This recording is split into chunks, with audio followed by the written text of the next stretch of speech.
దేవునికి మహిమ కలుగును గాక. మరి బైబిల్ స్టడీ కార్యక్రమాన్ని వీక్షిస్తున్న మీ అందరికీ ప్రత్యేక శుభాలు. ఈరోజు ఆదికాండపు ఉపోద్ఘాతాన్ని గురించి మనం నేర్చుకోబోతున్నాం. బైబిల్ గ్రంథంలో 66 పుస్తకాల్లో మొదటి పుస్తకం, పాత నిబంధనలో మొదటి గ్రంథము ఆదికాండంగా పిలుస్తారు.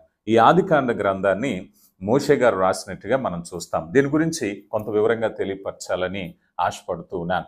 అయితే ఈ యొక్క పాత నిబంధనలో మొదటి 5 పుస్తకాలు ఏవైతే ఉన్నాయో, ఆదికాండము, నిర్గమాకాండము, లేవికాండము, సంఖ్యాకాండము, ద్వితీయోపదేశకాండము, ఈ పంచకాండాలని కలిపి పాత నిబంధనలో సాధారణంగా ధర్మశాస్త్రము, ద లా అని పిలుస్తూ ఉంటారు. అలాగే యూదులు దీనిని తోరా అని పిలవటం కూడా మనం చూస్తూ ఉంటాం. అయితే ఈ తోరా అనేటువంటి మీనింగ్ అర్థం ఏమిటయ్యా అన్నట్లయితే డైరెక్షన్, దిశానిర్దేశము చేసేటువంటిది, లేదా కమాండ్, ఆజ్ఞ అన్నారు. దేవుడు తన ప్రజలకు ఇచ్చినటువంటి ఆజ్ఞ. అలాగే దీన్ని మరొక పదంగా పెంటాటక్ అనే పదాన్ని ఉపయోగిస్తూ ఉంటారు. దాని అర్థం ఏమిటయ్యా అన్నట్లయితే 5 సంకలనాలు, 5 పుస్తకాలు కలయిక అని. ఈ 5 పుస్తకాలు కలయికనే పాత నిబంధనలో ధర్మశాస్త్రము అనే పదాన్ని మనం చూస్తాం. ఆ విషయాన్ని ఒకసారి మనం చూసినట్లయితే, దానికి సంబంధించినటువంటి విషయాన్ని మనం చూసినట్లయితే యెహోషువ గ్రంథము 8వ అధ్యాయము 34వ వచనాన్ని మనం చూసినప్పుడు, 34వ వచనంలో, ఆ ధర్మశాస్త్ర గ్రంథంలో వ్రాయబడి వాటన్నిటిని బట్టి ఆ ధర్మశాస్త్ర వాక్యములన్నిటినీ అనగా దాని దీవెన వచనమును దాని శాపవచనమును చదివి వినిపించుము, స్త్రీలు పిల్లలు వారి మధ్య నుండి పరదేశులు వినుచుండగా అనే మాటను ఉపయోగించారు. ఇది ధర్మశాస్త్రము అన్నారు. అలాగే నెహెమ్యా గ్రంథంలో కూడా మనం చూసినట్లయితే, నెహెమ్యా గ్రంథం 8వ అధ్యాయము 2వ వచనంలో, యాజకుడైన ఎజ్రా 7వ మాసమున మొదటి దినమున చదవబడి దాన్ని గ్రహింప శక్తి గల స్త్రీ పురుషులు సమాజం అంతటి ఎదుటను ఆ ధర్మశాస్త్ర గ్రంథమును తీసుకొని వచ్చిరి అనే పదాన్ని మనం చూస్తాం. ఇలాగ మనం బైబిల్ గ్రంథంలో చాలాసార్లు ఈ మాట, ధర్మశాస్త్రము అనేటువంటి మాట, ఈ పాత నిబంధన, ఈ 5 పుస్తకాల గురించి వ్రాయబడినటువంటి మాట మనం చూస్తాం. అయితే ఈ గ్రంథాన్ని ఎవరు రాశారు అన్నట్లయితే, మోషే ఈ గ్రంథాలను రాసినట్టుగా చాలా వివరంగా ఎవిడెన్సెస్ మనకి బైబిల్ గ్రంథంలోనే కనిపిస్తాయి. అయితే ఇది ఎప్పుడు రాశారు? సుమారుగా ఈ సృష్టి జరిగిన తర్వాత మోషే కాలానికి 2500 సంవత్సరాలు. 2500 సంవత్సరాల తర్వాత దేవుడు తనకు బయలుపరిచిన విషయాలను గ్రంథస్థం చేయటం చూసాం కదా. ఇక్కడ మనం చూస్తే చాలా మంది అప్పుడెప్పుడో రాసిన సంఘటనలు ఈయన ఎలా రాస్తారు అని అంటే, మనం ఎవరైనా పూర్వపు వారి చరిత్ర ఇప్పుడు రాయాలి అనుకుందాం. ఉదాహరణకి మన మార్టిన్ లూథర్ గారి చరిత్ర నేను రాయాలి అని అనుకోండి. నేను మార్టిన్ లూథర్ గారి కాలంలోనే ఉండవలసిన పని లేదు. కాకపోతే అప్పుడు పరిస్థితులను తెలుసుకుని ఇప్పుడు గ్రంథంగా రాయటానికి అవకాశం ఉంటుంది. కానీ ఇక్కడ మోషేకు ఇవ్వబడినటువంటి గొప్ప అవకాశం ఏమిటంటే, ఈ సృష్టిని ఏ దేవుడైతే కలగజేశారో ఆ దేవుని దగ్గర సమాచారాన్నే మనకు అందించారు కదా. లేఖనం ఎప్పుడు కూడా మనుషుల ఇచ్చ వలన కలగలేదు, కానీ వారు పరిశుద్ధాత్మ వలన ప్రేరేపింపబడిన వారే ఈ లేఖనాలు రాయబడినట్లుగా మనం చూస్తూ ఉన్నాం. ఒకసారి మనం నిర్గమాకాండ గ్రంథంలోకి మనం వచ్చినట్లయితే, నిర్గమాకాండ గ్రంథం 24వ అధ్యాయము 4వ వచనంలో, 24వ అధ్యాయము 4వ వచనంలో, మరియు మోషే యెహోవా మాటలన్నిటినీ వ్రాసి ఉదయమందు లేచి ఆ కొండ దిగువన బలిపీఠమును, ఇశ్రాయేలు 12 గోత్రములు 12 స్థలములు కట్టి అన్నారు. ఇక్కడ మనం చూస్తే యెహోవా మాటలన్నిటిని కూడా ఆయన రాశారట. అంటే దేవుడు చెప్తున్నాడు, మోషే రాస్తున్నారు. ఎందుకన్నా చక్కని ఆధారం, ఎవిడెన్స్ ఎక్కడ దొరుకుతుంది చెప్పండి? సృష్టిని గురించి రాయాలి అంటే, ఏ సృష్టినైతే వెలుగు కలుగును గాక అని ఏ దేవుడైతే పలికాడో ఆ దేవుడే చెప్తున్నటువంటి మాటలు మోషే గారు రాస్తున్నారు అన్నట్లయితే యథార్థమైనటువంటి సమాచారాన్ని ఈ గ్రంథంలో రాశారు. అలాగే నిర్గమాకాండ గ్రంథము 34వ అధ్యాయము 27వ వచనాన్ని కూడా చూసినట్లయితే, 34వ అధ్యాయము 27వ వచనంలో, మరియు యెహోవా మోషేతో ఇట్లనెను, ఈ వాక్యములను రాసుకొనుము, ఎలా అనగా ఈ వాక్యమును బట్టి నేను నీతో ఇశ్రాయేలుతో నిబంధన చేసి ఉన్నాను. ఈ మాట అనేక సార్లు, అంటే స్ట్రాంగ్ ఎవిడెన్స్ అనమాట.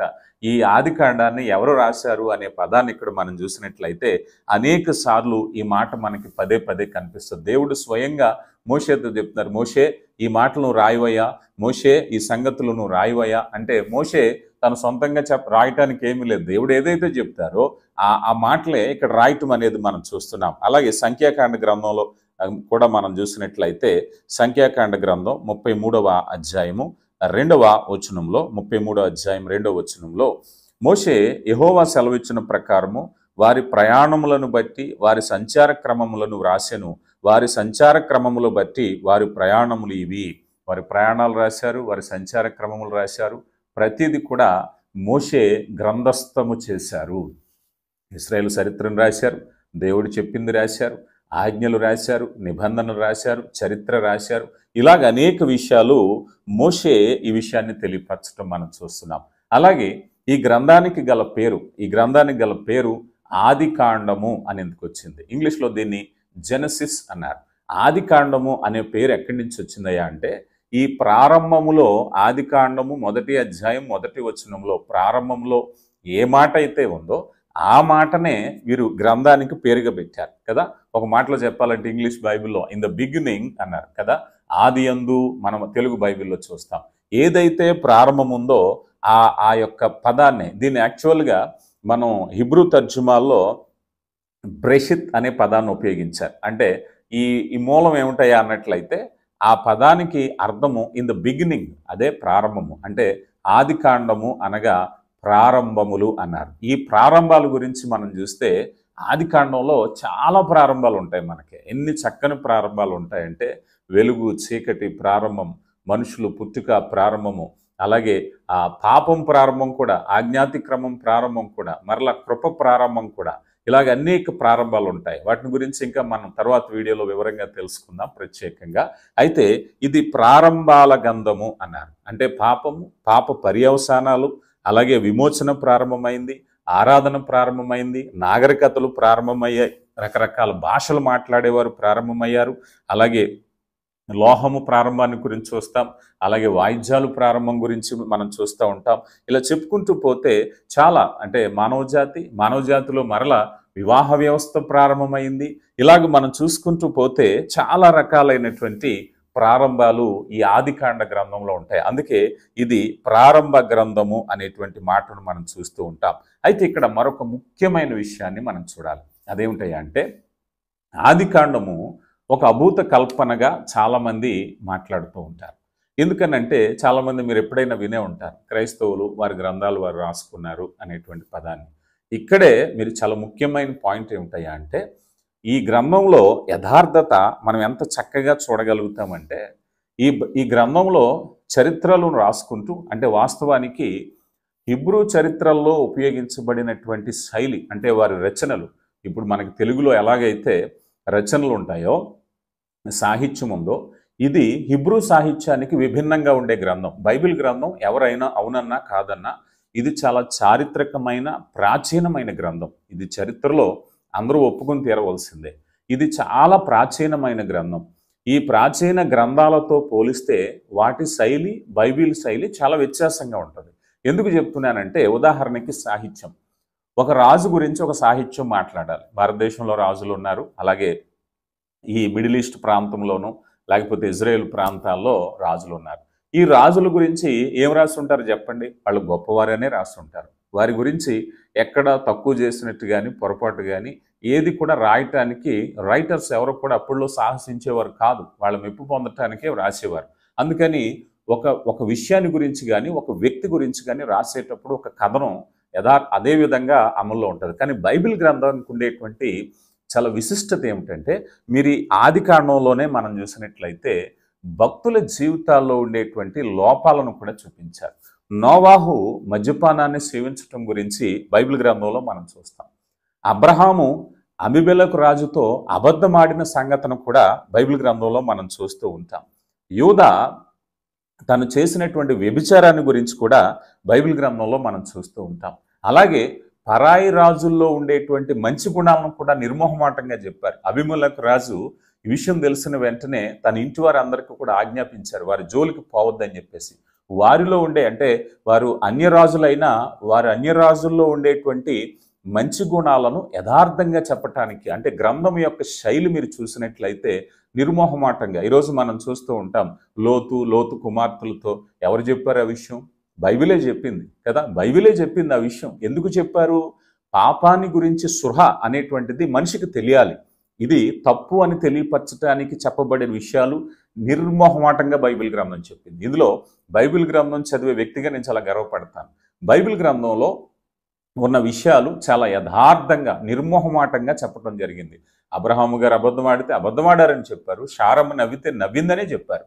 ఉన్నది ఉన్నట్టుగా చెప్పేసేట బైబిల్ గ్రంథం. అందుకే ఆనాటి ప్రాచీన సాహిత్యంలో, హెబ్రూ సాహిత్యంలో ఏ గ్రంథాలు ఉన్నాయో వాటితో పోల్చుకుంటే ఇది చాలా వ్యత్యాసమైనటువంటి గ్రంథంగా మనకు కనిపిస్తుంది. అందుకే మనం దీన్ని ఎందుకు అంగీకరించాలి అన్నట్లయితే ఇదంతా కూడా దేవుని కృపను బట్టి యథార్థమైనటువంటి విషయాలను తెలియపరిచింది. అలాగే చాలా వరకు సైన్స్కు సంబంధించినటువంటి విషయాలు, ఖగోళ శాస్త్రానికి సంబంధించిన విషయాలు చాలా వరకు ఈ ప్రాచీన గ్రంథంతో ఏకాంతం అవుతున్నాయి. ఇంతకుముందు చాలా వరకు వీటిని విభేదించేటటువంటి విషయాలుగా చెప్పేవారు, కానీ విభేదించే విషయాలు ఏమీ లేవు. కానీ ఇవన్నీ కూడా చాలా చక్కని సారూప్యత, అంటే వాటిని అధ్యయనం చేయటం ద్వారా చాలా చక్కగా ఉంటుంది. ఇది రోమన్ క్యాథలిక్ వారు భూమి సర్వసృష్టికి కేంద్రమై ఉన్నట్టుగా ఆ గ్రంథాల్లో ఉంది, కానీ యాక్చువల్ ట్రాన్స్లేషన్లో అలా లేదు ఇది. తర్వాత విషయాలను గురించి సరిపోల్చుకున్నప్పుడు చారిత్రక విషయాలు ఎన్నిటినో ఇందులో రాశారు. చాలామంది చరిత్రకారులు బైబిల్ చదువుతున్నారు. అలాగే డైనోసార్స్ గురించి కానీ మరొక విషయాల గురించి కానీ చాలా విషయాలు గ్రంథంలో చాలా సవివరంగా వ్రాయబడినవి. కనుక ఒక మాటలో చెప్పాలి అంటే ఈ ఉపోద్ఘాతానికి వెళ్లే ముందు ఇక్కడ బైబిల్ గ్రంథంలో 4 విషయాలు కూడా మనం చాలా స్పష్టంగా చూడగలుగుతాం. ఈ బైబిల్ ఆది కాండాన్ని మనం 4 రకాలుగా విభజించుకున్నట్లయితే మొదట మనకి నోవాహు కనిపిస్తారు, తర్వాత మనకి అబ్రహాము కనిపిస్తారు, తర్వాత మనకి యాకోబు కనిపిస్తారు, తర్వాత మనకి యోసేపు కనిపిస్తారు. 4 విషయాలు అంటే చాలా మంది కనిపించిన ఈ 4 విషయాలు ఈ ఆది కాండంలో మనం చూసినట్లయితే వారిలో ఉండేటువంటి సుగుణాలు. నోవాహు నీతిమంతుడు, అలాగే అబ్రహాము విశ్వాసము, యాకోబు నిరీక్షణ కలిగినవాడు, యోసేపు పరిశుద్ధమైన జీవితం కలిగినవాడు. ఒక విశ్వాస జీవితానికి ఏవైతే అవసరమైనవో ఆ క్యారెక్టర్స్, ఆ గుణాలను కూడా బైబిల్ గ్రంథం ఎంత చక్కగా ప్రారంభంలో చూపించడం జరిగిందో మనం చూస్తున్నాం. అలాగే ఈ విషయాల్లో మనం చూసినట్లయితే ప్రతిదీ కూడా ఇన్ ద బిగినింగ్ కదా, ప్రారంభము అన్నారు. ఈ ప్రారంభానికి ముందు మనం గత వీడియోలో చెప్పుకున్నాం సమయాన్ని గురించి. ఈ ప్రారంభాలకి మునుపు ఏముందయ్యా అన్నట్లయితే అది అనంతమైన దేవుని కాలం. ఆ కాలాన్ని మనం పరిగణించలేం. ఇప్పుడు మానవ కాలం ప్రారంభమైంది. దేవుడు ఒక కాలాన్ని, ఈ భూమి మీద కాలాన్ని ఆయన ప్రారంభించారు. ఇది ఎప్పటి వరకు ఉంటుంది? మరలా ప్రకటన గ్రంథంలో చెప్పబడిన విధంగా ప్రభు రాకడ వరకు ఉంటుంది. ప్రభు రాకడ మరలా తీర్పు దినం అయిపోయిన తర్వాత మరలా మనం ఆ కాలంలోకి వెళ్ళిపోతాం. ఏ కాలం? ఆ బిగినింగ్కి ముందు ఏ కాలం అయితే ఉందో, అనంతమైన కాలం ఏది ఉందో, దేవుని సమయం ఏది ఉందో ఆ సమయంలోకి వెళ్ళిపోతాం. ఇప్పుడు మానవ కాల పరిమితిని మనం ఆదికాండం 1వ అధ్యాయంలో చూసాం. ఆ సూర్యచంద్రులు కాలములు, మాసములు, దినములు వేరుపరిచే విధంగా దేవుడు ఏర్పాటు చేశారు. అంతకు ముందు ఉన్నటువంటి సమయం వేరైనది, అది మనకు తెలియదు. అది మరలా వస్తుంది. ఎప్పుడు? ఈ భూమి గతించిపోయిన తర్వాత, తీర్పు జరిగిన తర్వాత మరలా వచ్చేటటువంటి కాలంలో, అనంత కాలంలో, అప్పుడు మనం ఆ కాలంలో జీవిస్తాం. పరలోకం అంటే అదే. ఇప్పుడు ఉండేటువంటిది మానవ కాలం. ఈ కాలానికి ఆ కాలానికి చాలా వ్యత్యాసం ఉంటుంది. అలాగా ఆదికాండం అనేటువంటిది ప్రతిదీ కూడా ప్రారంభాలు మనం చూస్తాం. విత్తనాలు. ఇక మరొక ముఖ్యమైన విషయం ఏమిటంటే ఇందులో ఏది ముందు అనేటువంటిది ఆదికాండం చాలా వివరంగా ఇస్తుంది. చాలా మందికి పిల్ల ముందా, తల్లి ముందా, కోడి ముందా, గుడ్డు ముందా, చెట్టు ముందా, విత్తనం ముందా, ఇలా చాలా ప్రశ్నలు వేస్తూ ఉంటారు. కానీ బైబిల్ చాలా క్లియర్ ఆన్సర్ ఏమిటంటే దేవుడు చెట్లను కలగజేశాడు. చెట్టు ముందా, విత్తనం ముందా అంటే బైబిల్ చాలా క్లియర్ ఆన్సర్ చెప్తుంది, చెట్టే ముందు కదా. అలాగే ఎవరు ముందు? ఆదాము ముందు, అవ్వ ముందు. ఇలాగ దేవుడు ఒక క్రమాన్ని ఏర్పాటు చేశారు. కనుక ఇదో గుడ్డు ముందా, కోడి ముందా అంటే దేవుడు పక్షులను కలగజేశాడు. గుడ్లు కలగజేసి పొదిగించి పిల్లలు చేయమని దేవుడు చెప్పలేదు. ఫస్టే పక్షులు వచ్చాయి. కనుక ఏది ముందు అనేటువంటిది చాలా క్లియర్గా బైబిల్ గ్రంథం మనకు తెలియపరుస్తుంది. కనుక ప్రియులారా, ఆదికాండ ప్రారంభాల గ్రంథాన్ని గురించి మనం ఇంకా కూడా వచ్చే వీడియోస్లో చాలా తరగతుల గురించి తెలుసుకుందాం. శ్రద్ధగా వాక్యాన్ని వినండి. దేవుడు మిమ్మల్ని దీవించును గాక. ఆమేన్.